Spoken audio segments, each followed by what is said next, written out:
Well, hello again, and welcome to another edition of Home Inspection Bytes, where we're taking the high road to give you the high ground advantage in your home inspection career. Today, we're going to be performing a sewer scope inspection. Students and home inspectors alike have been asking me through email and phone calls lately, what do you think about doing sewer scope inspections? Because I see more and more home inspectors offering it. Well, we offer this service in our home inspection business, and it's a good money maker, but more importantly, it's a value-added service to your client. So we're going to show you the process, the flow, the procedure today so you can see how simple it is and make a better informed decision about adding this valuable service to your list of services. As always, if you like what you're seeing, please hit like, hit subscribe so you can get those notifications of new videos. And when we get to 500 subscribers, don't forget we're giving away that basic home inspection toolkit. And one more thing before we get started. As always, with the home inspection process videos that we do at Home Inspection Bytes, we're going to be focused primarily today on the process, the flow, and the procedure. So we won't be talking about too many deficiencies.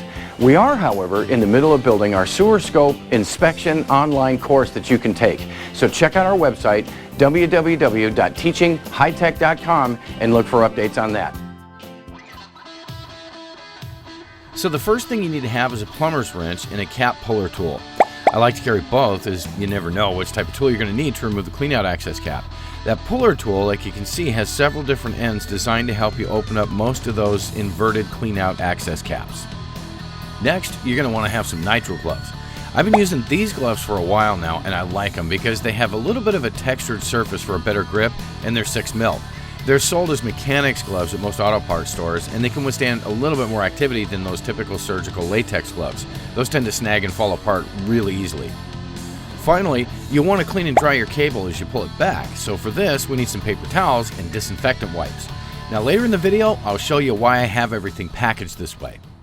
I usually do the sewer scope after I've completed most, if not all, the home inspection. The reason is because once I've performed the inspection, I've been through the entire house and I've likely seen any and all sewer access points and chosen the one closest to where the building drain leaves the house.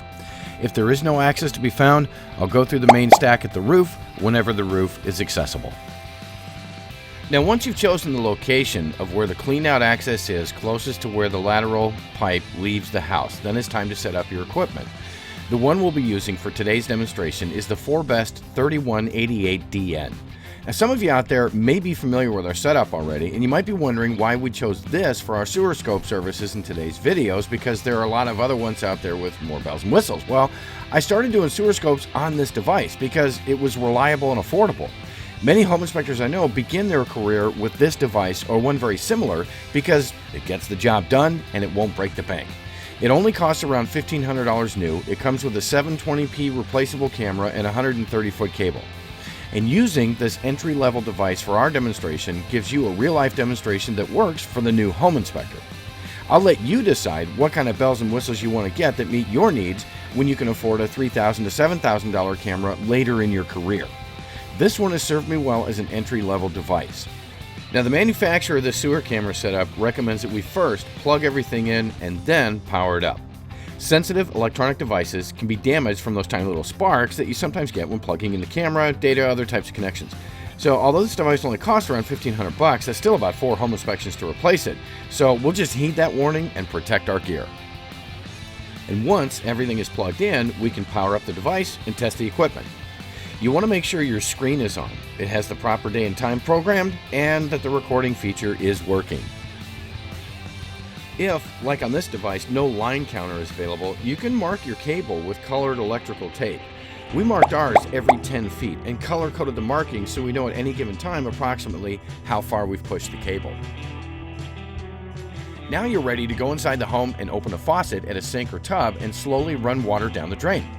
I usually open up the faucet maybe about halfway to 2/3 to start, but as we all know, every house and fixture is different. So you may have to adjust a little bit. Your goal is to have enough water to lubricate the pipes, making it easier to push the camera through and to illustrate functional drainage and potential leaks. Significantly less flow through the pipe after a deficiency, for example, is good evidence for a leak. So if you're having trouble pushing the camera though, go ahead, run more water. Okay, this is Derek Palmaville. I am at Street in Washougal, Washington, and we're performing a sewer scope. This is high-tech home inspections. As you can see, sewer clean out right here by the front door. So we'll go ahead and get started. Now while pushing the cable, you have to do a little multitasking. The first thing you need to be doing is watching your screen, looking for deficiencies or obstructions that could hang up your camera. Again, while we want to do the best possible job for our clients, we don't want to sacrifice an expensive camera to do it. And furthermore, we don't want to pay to have it removed from the line, which we'd have to do, so as not to cause damage to the client's home. You want to push about 6 to 9 inches at a time and count the number of pushes. 6 to 9 inches, well, that depends on your equipment manufacturer's recommendations for optimal travel through the pipe without damaging the cable. And counting the number of times you do it tells you how far the camera's traveled for deficiency descriptions in the report. And as you push, narrate your video. You can narrate non-stop throughout the entire video or just when you see something noteworthy for the report. Personally, I like to keep my microphone muted and only break in to narrate pipe material transitions, visible deficiencies, and approximate distances from the home. You can do this any way you want, but I did have an agent once ask me to refund a sewer scope fee because I didn't narrate the video foot by foot. Okay, so we can see at about 35 or 40 feet, we transitioned to a different type of plastic pipe. It's still PVC. We've been seeing ABS so far. Now we've gotten into a PVC pipe. A little bit of wear in the pipe, but nothing to be concerned about. And this is where we can see we've reached the street. We're just over 60 feet to the street. You can see we transitioned to a T here. That's likely the main out at the street. So we'll go ahead and turn the water off and start our pullback. Once you reach the main at the street, be careful not to dip your camera into the main. Even with a tapered skid, I've had a few times where I pushed the camera into the main pipe and really struggled getting it back out. And once you've reached this point at the main, go inside the house and turn off the water flow. And once that water's turned off, you can return to your equipment, get your cleaning supplies ready, and begin that pullback. Now's the best time to be cleaning off your equipment as you pull it back, because once that cable is coiled up in the reel, I suppose you could hose it off, but you'll leave a lot of nasty residue on it, and of course the cable's going to be wet, so your case is going to begin to smell pretty bad really quick. I like to have a disinfecting wipe in one hand to clean and a paper towel in the other to dry. Pull back at a smooth, even pace, keeping to the 6 to 9 inch pull rule, just like when you're pushing. Going too fast could cause you to miss some deficiencies, and of course too slow makes for a very boring video many people aren't going to watch. So be sure to narrate previously unmentioned deficiencies and their approximate distances from the house as you're pulling it back. And once the camera's out of the pipe, I like to say something like, "This concludes our sewer scope inspection for the property at XYZ address." If you get any debris on the camera lens during the inspection, try shaking the camera and some of the water inside the pipe so you can rinse it off. A little bit of that car wax you might use to wax your truck, applied to the lens of the camera, goes a long way for keeping water droplets off and obstructing the view. Now, many home inspectors choose to use some plumber's putty to reseal the cap on horizontal cleanouts and basements. Make sure you're using the right sealant for the pipe material if you do. Here's why I prep my materials the way I do. You want to dispose of everything in a safe manner. The junk cleaned off with your wipes and paper towels is some pretty nasty stuff. You can put it all in one bag, close it up, throw it away. Well, you're now ready to edit and post the video online or on your website for the client to review.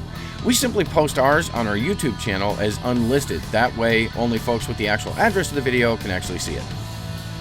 And there you have it, a complete demonstration for a sewer scope inspection. I'm Derek Palmaville, and this is Home Inspection Bytes. Thanks for watching.